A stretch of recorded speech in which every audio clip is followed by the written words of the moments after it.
Hello friends, வணக்கம். இன்னைக்கு நம்ம சேனல் DIY ஹோம் குக்கிங்ல ஒரு பார்க்க போற ரெசிபி இன்ஸ்டன்ட் கலாகந்த். இது ஒரு மில்க் ஸ்வீட். ஸோ இந்த மில்க் ஸ்வீட் எப்படி பண்றதுன்னு பார்க்கலாம் வாங்க.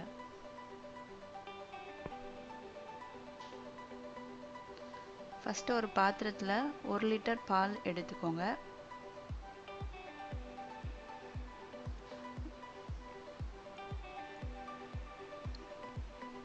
அந்த பால் நல்லா பொங்கி வந்ததுக்கு அப்புறம் ஒரு பெரிய சைஸ் எலுமிச்சை பழத்தோட சாறை வந்து இதில் ஆட் பண்ணிக்கலாம்.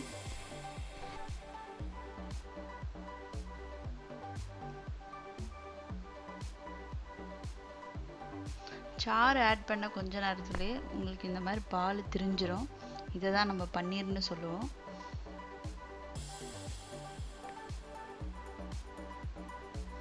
மீடியம் ஃப்ளேமில் வச்சு கொஞ்சம் நல்லா கிளறி விட்டுட்டே இருங்க.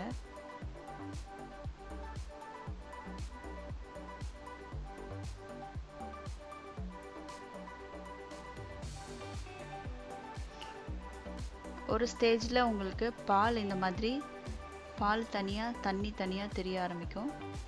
ஸோ இந்த ஸ்டேஜில் நம்ம ஃப்ளேம் ஆஃப் பண்ணிடலாம்.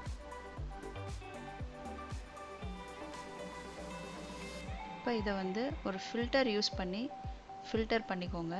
வடிகட்டிட்டு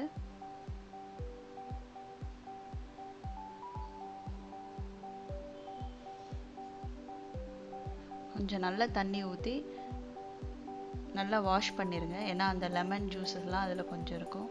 ஸோ அதனால் கொஞ்சம் நல்லா தண்ணி ஊற்றி வாஷ் பண்ணிடணும்.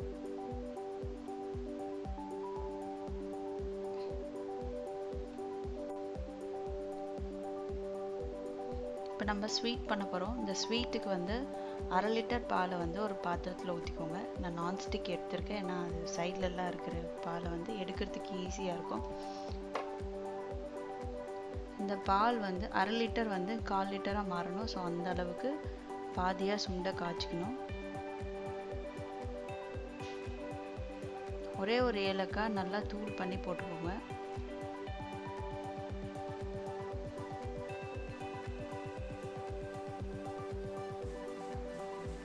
நாலு டேபிள் ஸ்பூன் அளவு சர்க்கரை. இந்த சர்க்கரை இந்த ஸ்வீட் வந்து ரொம்ப கம்மியான ஸ்வீட்டாக இருந்தது. ஸோ உங்களுக்கு தேவைன்னா இன்னும் அதிகமாக கூட யூஸ் பண்ணிக்கலாம். சர்க்கரை நல்லா கரைஞ்சதுக்கப்புறம் நம்ம ஆல்ரெடி ப்ரிப்பேர் பண்ணி வச்சுருக்க அந்த பன்னீரை வந்து இதில் ஆட் பண்ணிக்கலாம்.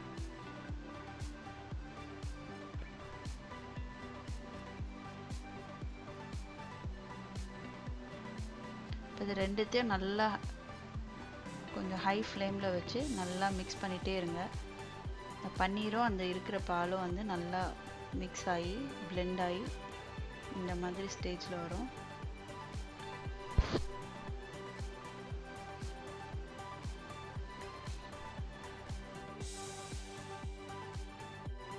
பால் நல்லா சுண்டினதுக்கப்புறம் லாஸ்ட்டாக ஒரே ஒரு டேபிள் ஸ்பூன் அளவு நெய் விட்டுக்கோங்க. நல்லா கிளறிட்டு நம்ம இதை இறக்கிடலாம்.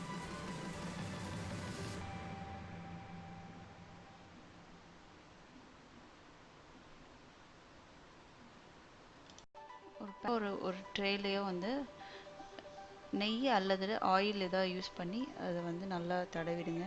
அதுக்கப்புறம் நம்ம ரெடியாக வச்சுருக்க அந்த ஸ்வீட்டை இதில் வந்து போட்டு லெவல் பண்ணிக்கோங்க. உங்களுக்கு எந்த அளவு திக்னஸ் வேணுமோ அந்த அளவுக்கு போட்டு லெவல் பண்ணிக்கலாம்.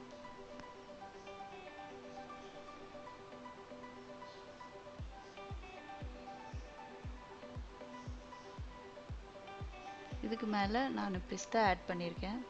பிஸ்தாவை தூள் பண்ணிவிட்டு ஆட் பண்ணுறேன். நம்மக்கிட்ட என்ன ட்ரை ஃப்ரூட் இருக்கோ அதை யூஸ் பண்ணிக்கலாம். இல்லைனாலும் ப்ளெயினாகவும் வச்சுக்கலாம். அது நம்மளோட விருப்பம் தான்.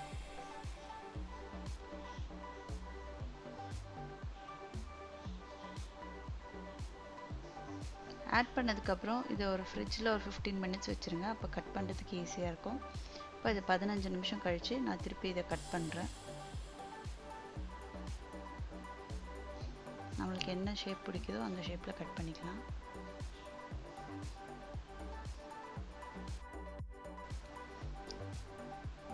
அவ்வளோதான், நம்மளோட ஸ்வீட் ரெடி ஆகிடுச்சு. இதை நீங்களும் வீட்டில் செஞ்சு பார்த்து எப்படி இருக்குன்னு சொல்லுங்கள். இந்த வீடியோ உங்களுக்கு பிடிச்சிருந்துன்னா உங்கள் ஃப்ரெண்ட்ஸ் அண்ட் ஃபேமிலிக்கு ஷேர் பண்ணுங்கள். மறக்காமல் சேனல் சப்ஸ்கிரைப் பண்ணிடுங்க. தேங்க்ஸ் ஃபார் வாட்சிங் திஸ் வீடியோ. இன்னொரு ரெசிபியில் பார்க்கலாம். பாய்.